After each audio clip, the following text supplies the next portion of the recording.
Hello, welcome to the conversation in News Central Television. This is the program where we bring you up to speed with all the political happenings on the African continent. I am Benga Aborowa. And I am Rita Omodia. It's a brand new week, and today on the conversation, we'll be discussing the race for the leadership of Nigeria's National Assembly as members of the country's parliament throw their hearts in the ring for the much coveted positions available in the 10th Assembly. Meanwhile, the ruling ZANU-PF in Zimbabwe has denied all allegations that the country's judiciary is not independent, as opposition members accuse the party of interfering in decisions of the court.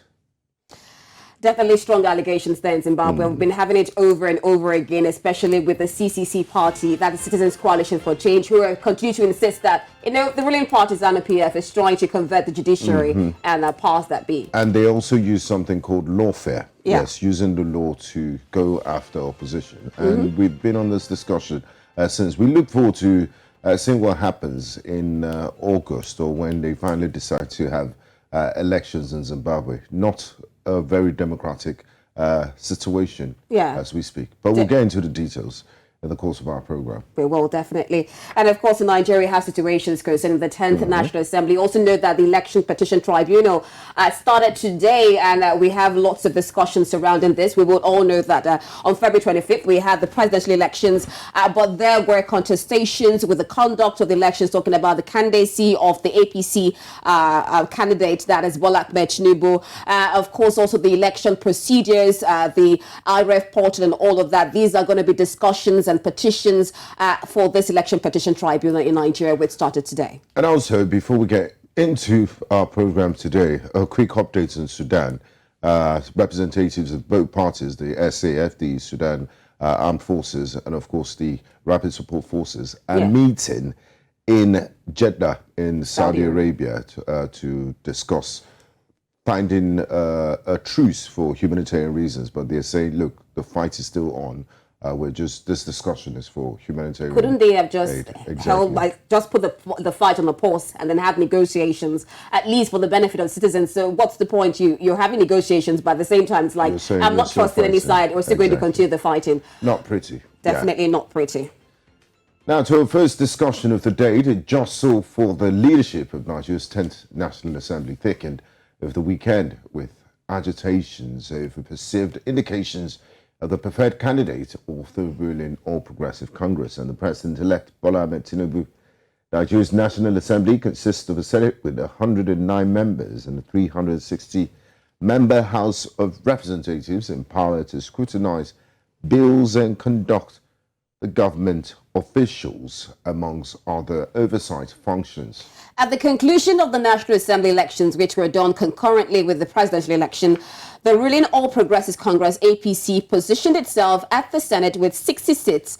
The People's Democratic Party, PDP, polled 35 seats, while Labour Party has 8 seats. Meanwhile, at the House of Representatives, the APC also maintained a majority with about 178 members elect, followed by the People's Democratic Party, PDP, with about 114 seats.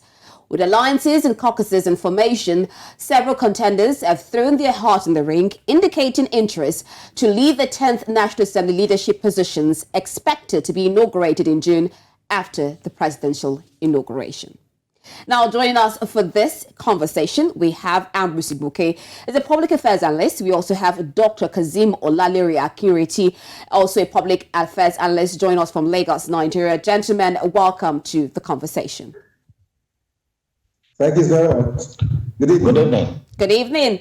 So I'm going to begin with you, Ambrose. I mean, during the weekend, we saw so much talk, and even for the past weeks, we're looking at the leadership of the National Assembly. That's both the Senate and the House of Representatives. So why is there so much pressure on who becomes the next Senate president or House of Representatives leader? What exactly is at stake here? At stake. Many things are at stake, because in Nigeria we have 3 arms of government. We have the executive, the legislature, and of course the judiciary. The executive cannot function very well without a proper cooperation from the legislature and the judiciary, especially the legislature, because the policies of government are driven by both the executive who give policy direction, and the legislature who give the laws that enable these policies to try or to even become, law, so that your executive can operate very well. Now, you can understand where the APC is coming from. The APC is very, jittery. They don't want a repeat of what happened to them in 2015, when in the exuberance or euphoria of a victory of over Jonathan, over the PDP there, they forgot a very, very pressing detail, which was to try to influence whoever becomes the speaker or Senate president. So they went on euphoria, and before they know, something happened in the legislature where what so-called the party's not interest, came up, and they got a deputy Senate president from an opposition political party. That was not something that was greeted with any sort of, nicety. The party was so angry. The party vowed that will not repeat itself. And truly, they made sure that Senate was the relationship between the Senate that time and the House of Reps, as well as the executive, was very frosty. And we saw how they made sure that Bukola Saraki left that position until they got their own man, who is the current president, Lawal, to be there. So, but the way he's going about it is what is cause for worry. Political ruling parties all over the world always have a way of trying to arrive at a concession to ensure that the party's candidate emerges. This they do by lobbying elected members of the parliament, by doing wide consultations, by having a consensus, and then when they actually come to the voting, it is always something like a formality. But feelers from what we are having, from the grapevine, suggest that is what some parties are not happy about. What seems like an imposition, or some of them are seeing it as an authoritarian, the position of a leader of them. And so there is a lot of feisty negotiations still going on. And from somewhere, an announcement just came from National Working Committee that this is what the president-elect wants. So is it what the president-elect wants, or is it what should transpire? The legislature should be an independent arm that should be able to sort out its own leadership issues and be able to be left independently to get his own leader within pitch from the party, the ruling party. But when you say that somebody from the executive, the leader of the executive, which is the president-elect, has picked a candidate and then now being cemented by the National Working Committee of the party, I think it's not a good development for our democracy. It's given that the president will, of course, want a candidate that will not have a frosty relationship with him. But at the same time, it is a dangerous trend. If the feelers we are getting from some of the party members are true, then it's a very dangerous precedent to allow a president to handpick while there was no wide consultations or some sort of consensus. There's always been also the issue of zoning, and that some people, especially from the southeast, the APC candidates from the south, are saying that, is it that they want nothing? Is it that they want nothing in terms of consideration? We'll get to that. Ambrose, we'll get to the issue of zoning in the course of our conversation. I'd like to bring in Dr. Akinreti at this point. Dr. Kasim Akinreti, this is the 24th year of our uninterrupted democratic experience, and a lot of people have been coming out saying, Emilio Khan, is my turn to become Senate President and all of that. But the position of Senate President, at the end of the day, you're just one of 109 representatives. So what makes this position very important, and why is it important to have a majority for the ruling party in the House of Representatives and the Senate? Obviously, I can't get it clearly because of the long addition and the audio background. However, what has changed dramatically in this new dispensation is the fact that for the first time we are having opposition more of the political party in the parliament than what we usually have. Well, in those years before now, what we usually have is just two dominant parties and perhaps one or two. But this time around, we are having almost about 6 or 7 political parties in the fray in the National Assembly. But what is going to happen in the it's going to be dramatic because there are more opposition candidates and there are more political parties, opposition political parties in the House of Reps than what we have in the Senate. So, this time around, what we also think is change is that there's going to be a lot of bipartisanship, among in this current dispensation. And what's also going to happen is that the issue of winner takes all in the parliament is not really going to happen. Although, the majority party is the APC, we still try and lobby the other political parties in order to say to most of their motions. And interestingly too, we are also having no fights in the House of in both chambers, because about almost 30% of the national elections are coming back. So what we are going to have is we're going to have people that are going to still learn from the rules, whereas those that are ranking members who are not to now stand the authority in the parliament. And so what is going to happen is that if you are not careful with where I look at it, also the Senate is quite look quite good for APC. They're still going to have their way.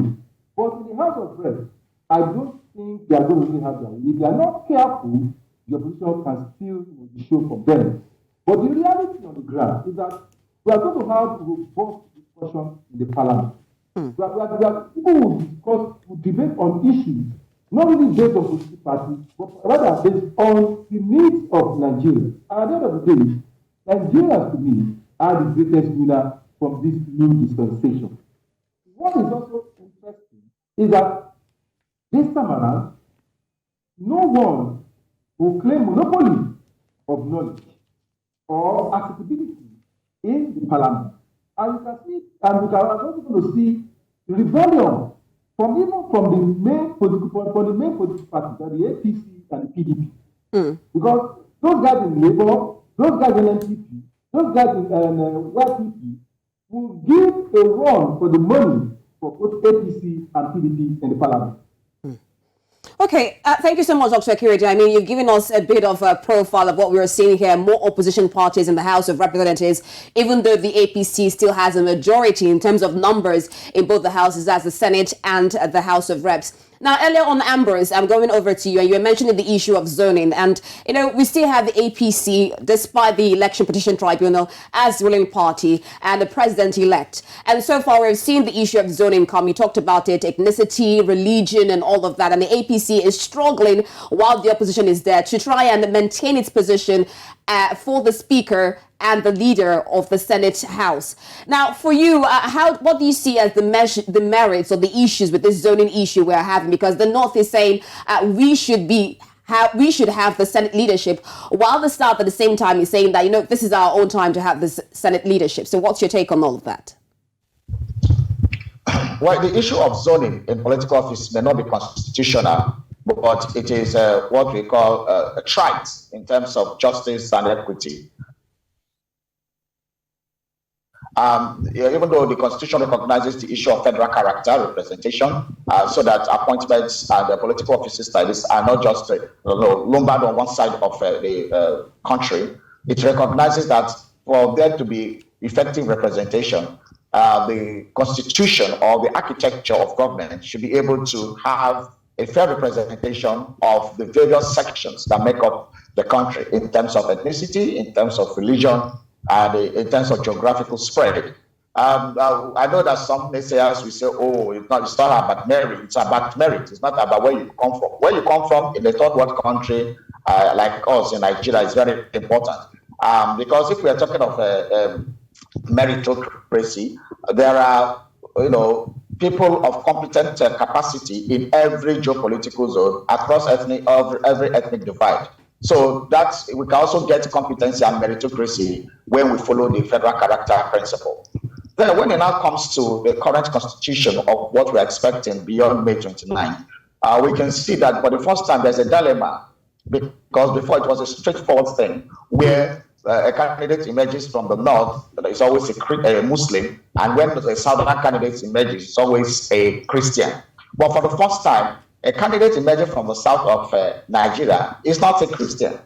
So what do you do? It was a dilemma because a Muslim now, was what we now saw as a candidate from the south. So to balance up that, there was a dilemma to say, do you go and pick a southern Christian, or you pick a northern candidate? You pick a northern Christian, or pick a northern Muslim, where you have the north has a wider range of course, Muslim. So it was a dilemma, and finally they settled for north for Muslim ticket. Now it is time to see how to balance out the remaining positions, and also look at the geopolitical zones that are not captured. When we go back to 1999, Obasanjo Atiku government, you will notice that the president was from the southwest. Then the vice president was from the north, Muslim. Then you notice that the Senate presidency went to the southeast. And then we also noticed that the speaker went to the north. Deputy speaker, I think, went to the south.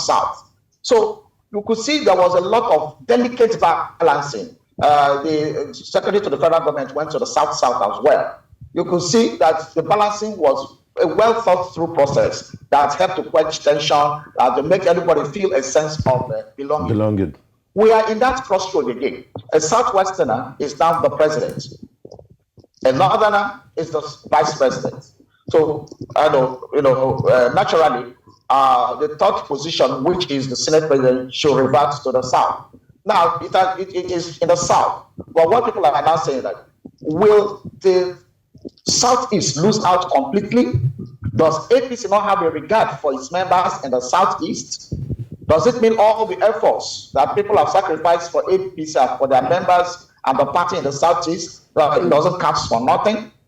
So some people are indicating that it should be that what the architecture we had in 1999 to 2007 should be what we have. Remember that between 1999 to 2007, that there were a lot of impeachments in the Senate, that we had 5 Senate presidents. But they all still went back. That, the party ensured that it stayed in the southeast. Yeah. And so that architecture is what we'll be looking at now. I think the southeast seriously deserves the Senate president. Thank you very much, Ambrose. Dr. Akiriti, I want to confirm if you can hear me clearly. Yeah. Can you hear me, sir? Interesting, because okay, I would like to. It's a game of numbers, right?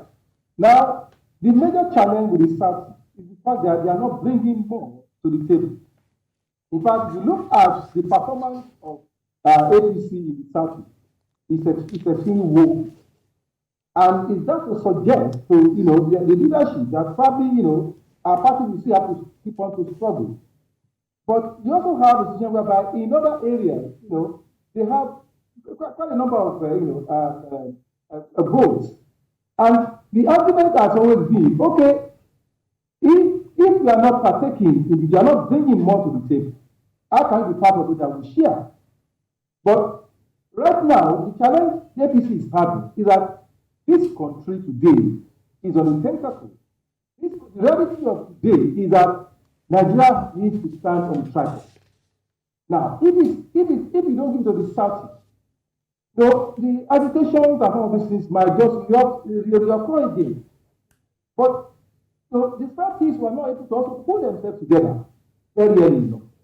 And what still, those who can also take a shot from the Southeast, one of them has dropped out to support someone from the South. But you look at the recalculation, in the political dispensation that we are now, obviously Southeast has had the best shot of the Senate. In fact, virtually all the states in the Southeast have rotated the Senate presidency during the PDP era. And so, if you are not doing the argument that, they have not been there before, then you have been there for quite a while.